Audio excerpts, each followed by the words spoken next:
اسلامی فوج کے عظیم کمانڈر اور دنیا کی تاریخ کے کم عمر ترین جرنیل محمد بن قاسم کی داستان شجاعت اور ان کے سنسنی خیز کارناموں کی کہانی قسطوار آپ کی خدمت میں کوورٹ ٹروس چینل کی طرف سے پیش کی جا رہی ہے۔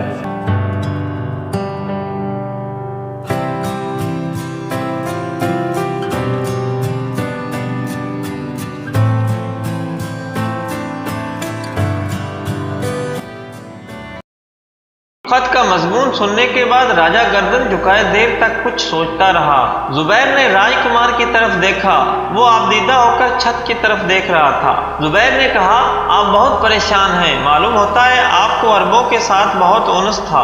راج کمار کے بنچے ہوئے ہونٹوں پر کپ کپی سی طاری ہو گئی۔ اس نے آنسوں کو ضبط کرنے کی ناکام کوشش کی، پھر اپنی جگہ سے اٹھا اور کوئی بات کیے بغیر عقب کے کمرے میں چلا گیا۔ راجہ کو بذات خود ابو الحسن کے ساتھ دلی لگاؤ تھا۔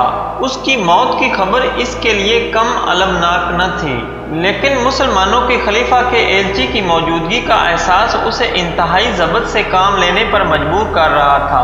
راج کمار کے اٹھ جانے کے بعد اس نے زبیر اور دلیپ سنگھ کے سوا تمام درباریوں کو رخصت کا حکم دیا اور زبیر سے کہا، راج کمار کو ابو الحسن کے ساتھ بے حد انس تھا، میں بھی اسے اپنا بھائی سمجھتا تھا، مجھے اس کی موت کا بہت دکھ ہے، لیکن یہ کیسے کہا جا سکتا ہے کہ وہ اور اس کے ساتھی مر چکے ہیں؟ ممکن ہے کہ انہیں راستے میں بحری ڈاکوؤں نے گرفتار کر لیا ہو۔ مجھے سب سے زیادہ بیچاری ناہید کا دکھ ہے، ابھی وہ اپنی ماں کا غم نہیں بھولی، اب یہ صدمہ اس کے لیے ناقابل برداشت ہوگا۔ زبیر نے سوال کیا، ناہید کون ہے؟ راجہ نے جواب دیا، وہ ابو الحسن کی اکلوتی بیٹی ہے، میں بھی اسے اپنی ہی بیٹی سمجھتا ہوں۔ اس کے بعد راجہ دلیپ سنگھ کی طرف متوجہ ہوا، دلیپ، انہیں مہمان خانے میں لے چلو، اس بات کا خیال رکھنا کہ انہیں کسی قسم کی تکلیف نہ ہو، میں راج کماری کو ان بچوں کو تسلی دینے کے لیے بھیجتا ہوں۔ زبیر نے کہا، میں سیدھا آپ کے پاس چلا آیا تھا، ان بچوں کو ابھی تک نہیں دیکھا۔ بہت اچھا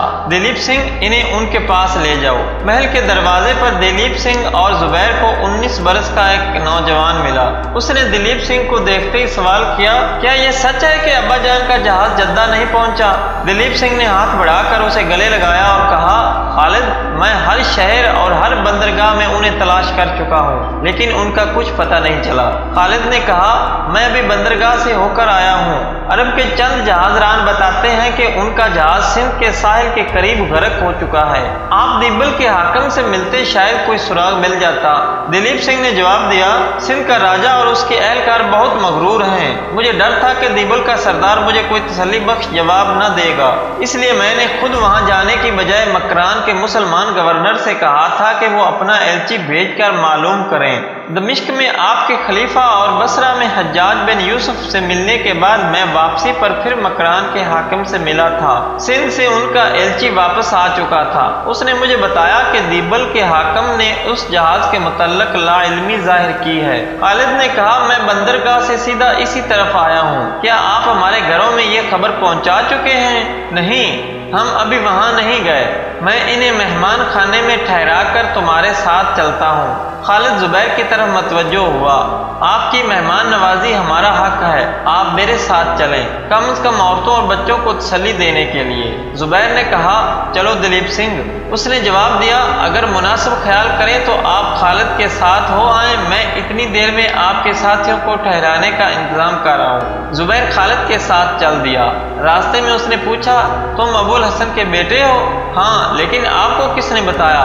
میں تمام راستے دلیپ سنگھ سے تم لوگوں کے متعلق پوچھتا آیا ہوں، اس کی باتوں سے تمہاری جو تصویر میرے ذہن میں تھی تم اس سے مختلف نہیں ہو۔ جس صبر و سکون کے ساتھ تم نے یہ المناک خبر سنی ہے، میں اس سے بہت متاثر ہوا ہوں، تم سچ مچ خالد ہو۔ خالد نے اپنے ہونٹوں پر ایک مغموم مسکراہٹ لاتے ہوئے کہا، جب ابا جان حج پر رخصت ہو رہے تھے تو میں نے بھی ساتھ جانے کے لیے اصرار کیا تھا، امی کی علالت کی وجہ سے انہوں نے مجھے ساتھ لے جانے سے انکار کر دیا، میں اس وقت پہلی بار رویا تھا، میری آنکھوں میں آنسو دیکھ کر انہیں بہت دکھ ہوا تھا۔